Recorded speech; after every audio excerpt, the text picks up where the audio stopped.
Olá, saudações a todos.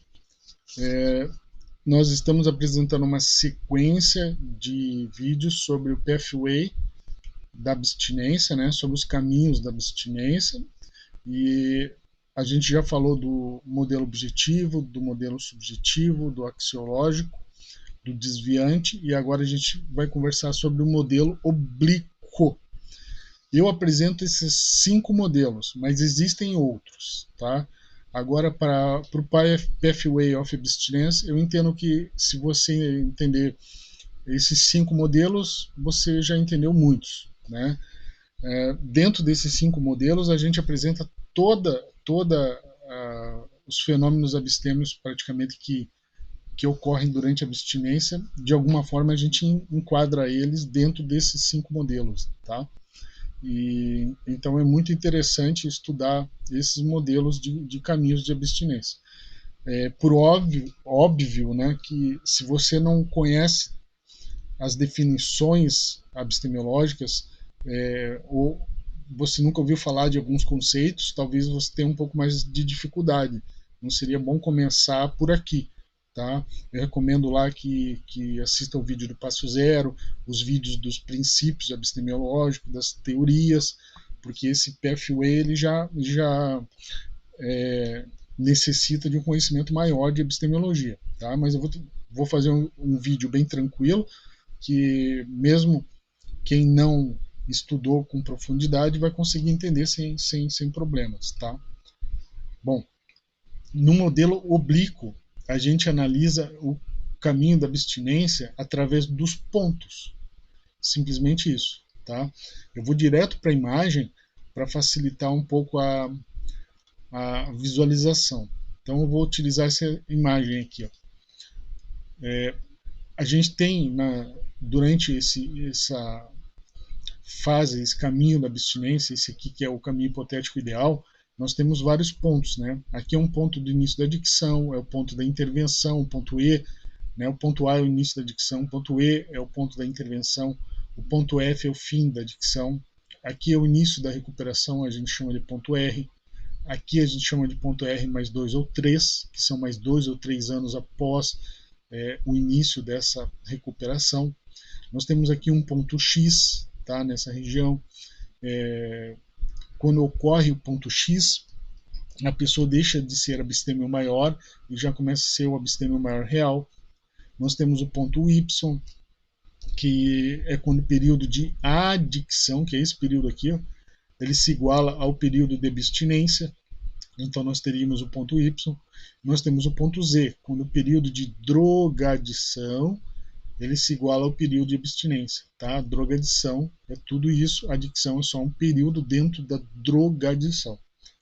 Então aí nós teríamos o ponto Z. Após o ponto Z nós temos essa fase que é da pós-abstinência, onde a gente tem a figura do mega abstêmio. Né? Bom, todos esses pontos eu tenho vídeos sobre cada um deles. Tá?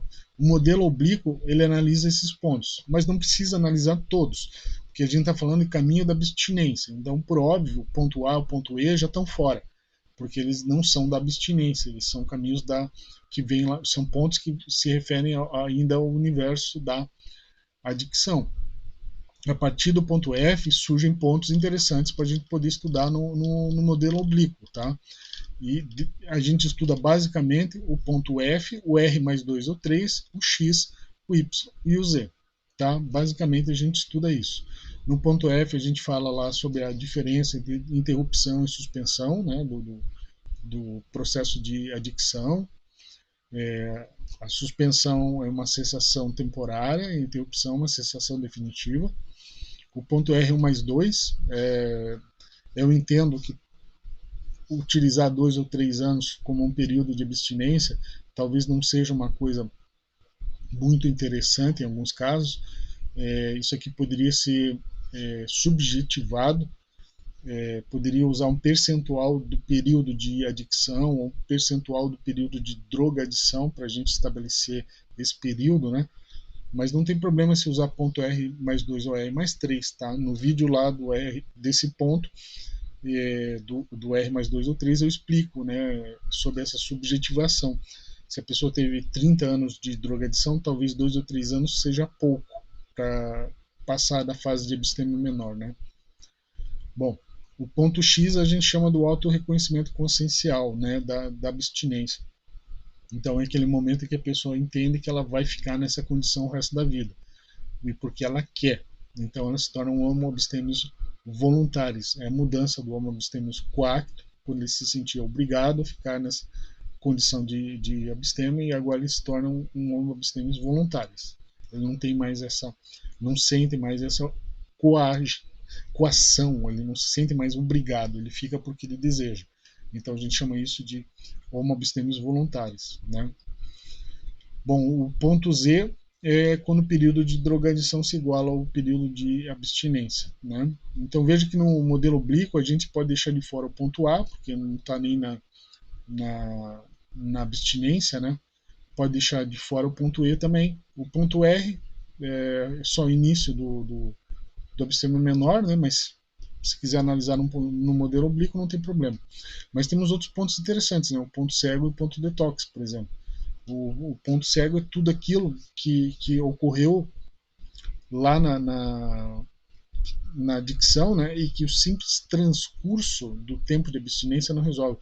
Na verdade, não é o que ocorreu na adicção, é o que ocorreu na drogadição. Então, são fatos que ocorreram lá na drogadição e que o simples transcurso do tempo de abstinência não vai resolver. Porque se o simples transcurso do tempo de abstinência resolver tudo, não tem mais problema nenhum para ser resolvido, né? Você não tem mais culpa, raiva ou medo. Não incide aquele triângulo da autoobsessão sobre nenhum aspecto. Então, para esses casos onde não há ponto cego, que são raríssimos, né? Mas para esses casos, o simples transcurso da abstinência resolve os problemas lá de trás, tá? Então a gente diz que é como se a abstinência tivesse um efeito retroativo. Ela consegue voltar lá e apagar todas as mazelas que foram geradas. Mas essa não é a regra. A regra é que a abstinência ela tem um efeito retroativo, mas é limitado, né? Porque ela não consegue resolver todos os problemas. O simples transcurso do tempo de abstinência não resolve todos. Essa parcela de problemas que ela não resolve, que a abstinência não resolve, é que a gente chama de ponto cego da abstinência, tá? Eu apresento esse ponto com detalhes, porque é muito interessante, né, falar sobre essa retroatividade limitada da abstinência e também do efeito ultrativo, né, da adicção. A adicção ela se projeta lá na frente na abstinência também. Então ela tem um efeito ultrativo, que são esses problemas que ela leva lá para a abstinência, durante a fase da abstinência, para você resolver, né? Bom, existe ainda o ponto detox também, que não necessariamente a gente analisa no modelo oblíquo, tá? Mas poderia também analisar, mas via de regra fica de fora, tá? Que é para distinguir, né? Alguém que tem 20 anos de abstinência e recai é internado com alguém que tem 20 anos de drogadição. Isso aí não está muito certo. Então a gente cria esse ponto detox, ele faz parte da teoria do deslocamento vetorial da desintoxicação. Eu tenho um vídeo sobre isso e recomendo que assistam a esse vídeo. Então a teoria do deslocamento vetorial da desintoxicação, ela recalcula a pessoa, o tempo de abstinência da pessoa que recaiu para posicionar ela novamente dentro da escada, né? Então eu vou dar um exemplo aqui, ó. Vamos imaginar que alguém recaiu com 15 anos de abstinência, tá? Então a gente consegue pegar o lastro abstêmio, os efeitos da recaída, a gente faz um cálculo e realoca a pessoa aqui dentro da escada. Então, dependendo de onde ela estiver, a gente vai saber qual que é o período de abstinência que ela tem mesmo, né? Um período real, e aí quais as melhores técnicas para serem aplicadas e tudo mais. Porque não teria lógica, né? Não tem muita lógica a gente pegar o cara que recaiu aqui e colocar ele aqui, ó, no ponto F, né? Como se tudo isso aqui tivesse sido perdido, aí coloca ele aqui e dá o mesmo tratamento para quem está vindo com 20 anos aqui de drogadição, né? Então aí fica complicado. Então é uma forma, né? É uma teoria, tá? Chama-se teoria do deslocamento vetorial da desintoxicação. A gente desloca ela, tanto que a gente não chama de desintoxicação, mas de detoxificação. Então eu chamo de ponto detox, tá? Mas isso não precisa ser estudado no modelo oblíquo, tá? Via de regra, no modelo oblíquo a gente não tem esses pontos, tá? Eles são desnecessários. A gente se foca mais realmente no ponto Z, no Y, X, 2 ou 3 e o F, né? Isso, eu acho que isso que é o mais relevante para estudar quando a gente está falando do modelo oblíquo, né? Então era isso aí que eu tinha para falar sobre o modelo oblíquo. O material vai estar disponível e eu agradeço a todos que assistiram o vídeo.